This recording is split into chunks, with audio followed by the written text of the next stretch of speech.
Your Excellencies, heads of state and government, distinguished ladies and gentlemen, first we congratulate you, Mr. President, on your election as the seventh President of the UN General Assembly. With your vast experience, we're confident that you will successfully provide the required leadership during your tenure as President of the General Assembly. We pay tribute, of course, in the same manner to Mr. Abdallah Shahid for his unwavering dedication and good stewardship during the 76th session of the General Assembly. Mr. President, Your Excellencies, we meet here at a very difficult time, a time when global challenges have not only multiplied, but have become more complex. Such challenges include the COVID-19 pandemic, the climate change, the war in Ukraine, and the associated effects of the supply chain disruptions, food insecurity around the world, the high commodity and energy prices, as well as the overall high cost of living, which have cast a dark shadow on the attainment of the SDGs on our continent. The risk and the world, the risk of reversal in the hard-won developmental gains is ever so real. COVID-19 unmasked the global inequalities which stretch well beyond income and political boundaries, as evidenced through the varied access to vaccines. The risk of further inequality is also real, especially for us developing countries which have inadequate capacity to adapt and mitigate the effects of climate change, despite our insignificant carbon footprint. Sadly so. This is truly a defining moment of our time, where collective efforts must be channeled to address the numerous challenges that we face. Mr. President, it is why Zambia welcomes the challenge on building our common agenda and endorsed the call to convene the Summit for the Future. We call for the attainment of a pact for the future that underwrites a new form of multilateralism in our world, one where major challenges are faced together in solidarity within a context of revitalized international order that is rules-based, number one, number two, fair and inclusive, number three, with the United Nations at the center of it all. As a country with the 2/3 of our population below the age of 25, the outlook on the future and emphasis on intergenerational equity is so important to us. Our government seeks to harness this democratic dividend by investing in its youthful population and energetic members of our population for a better future. We therefore support the establishment of the UN Youth Office at the UN here. This should encourage meaningful youth engagement in diverse ways, such as in political representation, access to lifelong skills training and education, support to youth innovation, and indeed entrepreneurship, decision-making, and all the spheres of life, including climate change and environmental protection. Mr. President, in spite of the steady progress made towards curbing the COVID-19 pandemic, we still need to remain vigilant to guard against the possibility of its resurgence. We have all experienced the negative impact of the pandemic, particularly the loss of millions of our loved ones, lives across the world, disruption in social-economic activities. As the world continues to recover from this pandemic, it is therefore necessary to find lasting solutions, including investment in resilient health systems that will respond to future pandemics of the likes that we have witnessed with the COVID-19, just amongst others. This entails the establishment of a versatile international public health regime that will be devoid of hoarding vaccines and related technologies to guarantee rapid deployment of supplies, indeed from a global reserve to tackle future pandemics.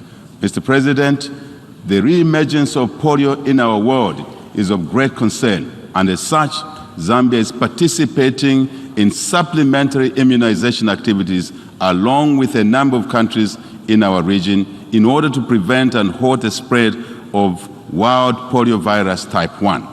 This is in addition to ongoing activities to fight other vaccine-preventable diseases such as what? Measles, as well as to strengthen our routine immunization and maintain essential health services for maternal and child health. As the Globe Cholera Control Champion, and many thanks to the WHO who gave us this opportunity to serve in this role, our fight against cholera must continue with vigor, relentlessly with vigor. We also need to remain alert to any possible outbreaks of monkeypox, Ebola virus, and indeed other threats in our world. The international community must work together to address the growing threat to environmental, human, and animal health resulting from antimicrobial resistance, commonly referred to as drug resistance. Drug resistance, bacterial infections to bacterial infections continue to cause millions of deaths where, for example, in particular, sub-Saharan Africa has the greatest burden of resistance bacterial infections, accounting for a greater proportion of deaths in our regions. This calls for greater control systems in access to antimicrobial medicines for both human and animal use. I shall now focus on other areas of interest. Economic performance. Mr. President, the Ukraine crisis has hampered the recovery that was slowly taking hold, particularly in the developing world, where large sections of our society remain in extreme poverty and the inequalities widen by the day.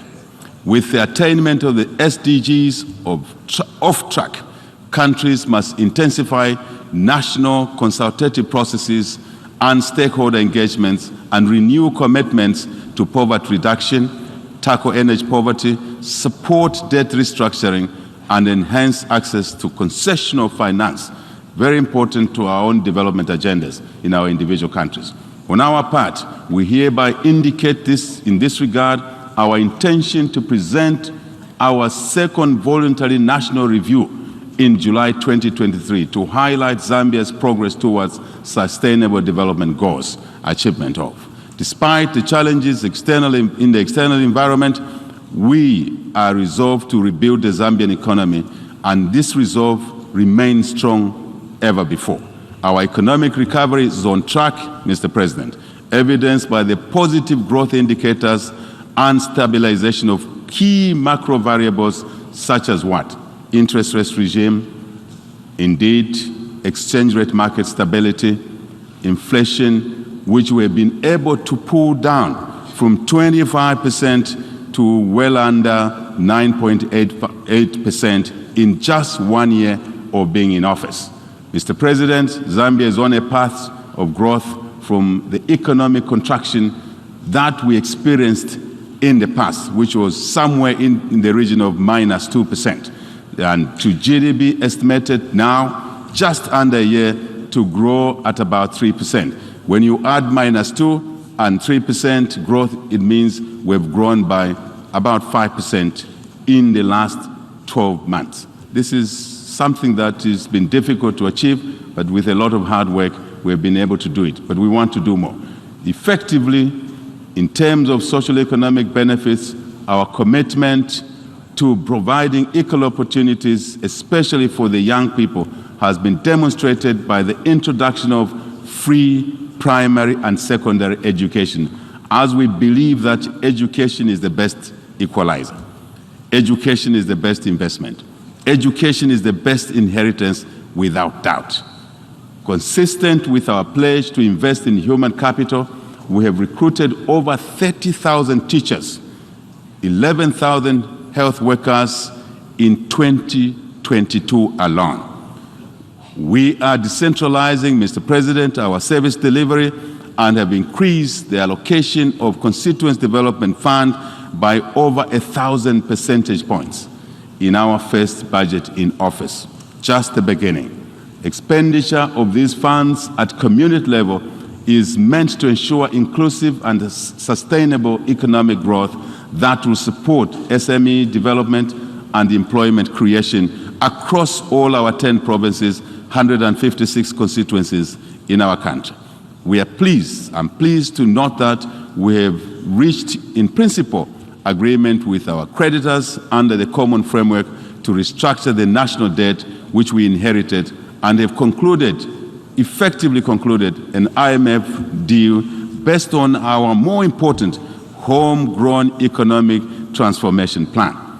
We say many thanks to the International Monetary Fund, to the World Bank, and basically the UN system and other cooperating partners for your support. Climate change. Mr. President, the adverse effects of climate change have continued to ravage our planet. In addressing the emerging global crisis on climate change, allow me to cite a situation in Zambia where recently one half of our country experienced total crop failure due to extreme drought, and another half of our country experienced floods in one season. This is obviously not normal. Climate change, negative effects. Such extreme weather events are a timely reminder of the grave consequences of climate change. We therefore need robust solutions and cohesion in our approach at the global and regional levels to address effects of climate change, without doubt. As chair of the African Group of Negotiators on Climate Change, Mr. President, Zambia calls for enhanced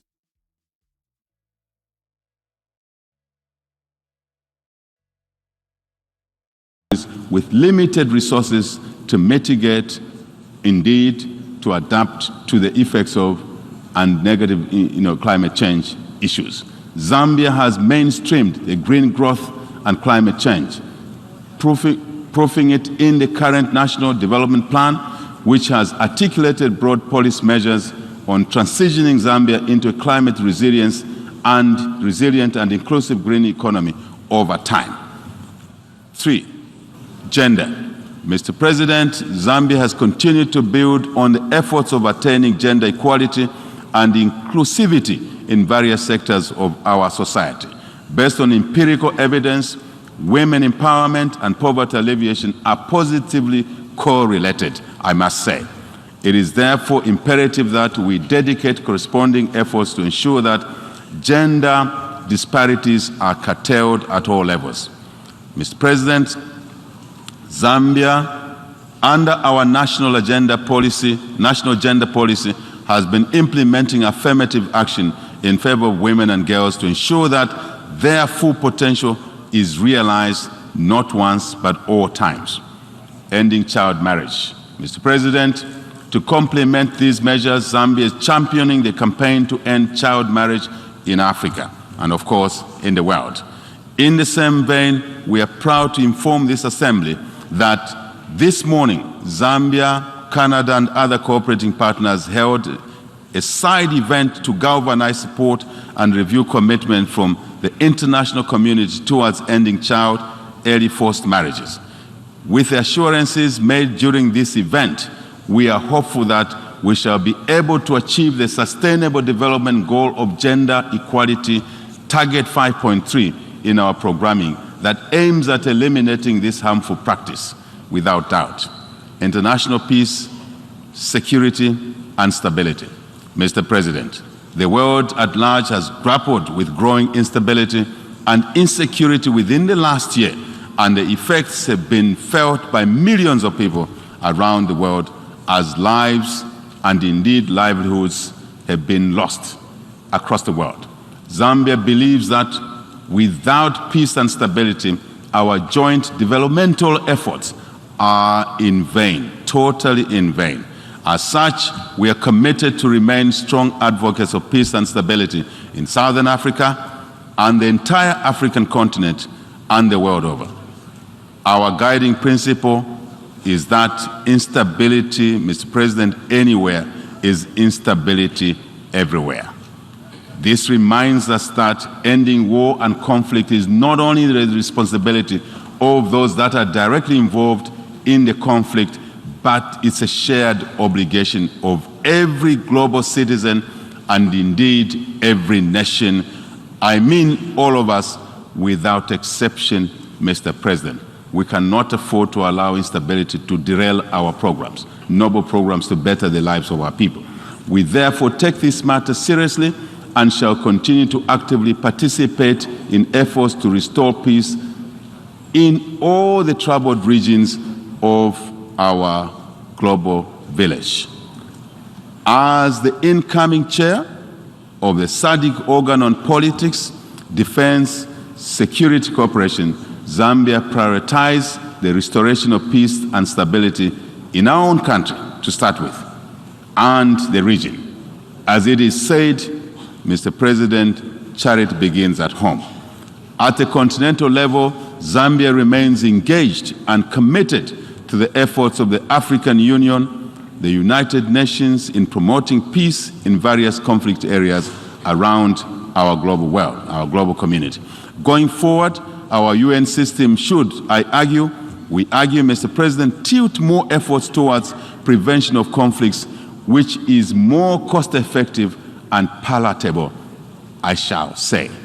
Zambia, as a signatory to various disarmament treaties and conventions, remains committed to promoting global peace and security. Mr. President, Zambia joins other governments in expressing particular concern about the ongoing war in Ukraine. As we stand with all those affected, both inside Ukraine and in the neighboring countries, we also take this opportunity to stress the far-reaching negative consequences of this war, particularly on the prices of food across the world, fuel, fertilizer, and other key commodities. War in any part of the world, Mr. President, has a damaging effect on economic activity, which derails our collective fight against poverty and hunger. Mr. President, a few months of war can erase decades of progress. I shall repeat this. A few months of war can erase decades of progress. And I think we need to take note of this. We therefore categorically condemn war anyway, and we continue to urge all parties involved to pursue diplomatic solutions to conflict resolution. On let me repeat, our UN, and I want to emphasize this, our UN should continue with its peace efforts in this particular conflict, and your efforts, Mr. President, our collective efforts, are well recognized, and thank you for that. UN reforms.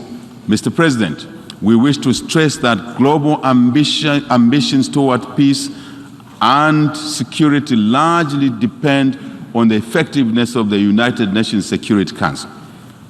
The inadequacies of the current structure of the Security Council, however, have become increasingly pronounced, with ceding of decision-making on matters of global peace and security to the General Assembly that otherwise would have been its preserve. That's a preserve of the Security Council.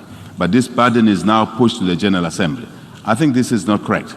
This brings to the fore the need for the long overdue reforms of the UN Security Council. We appreciate the call from President Biden for greater inclusivity in the Security Council.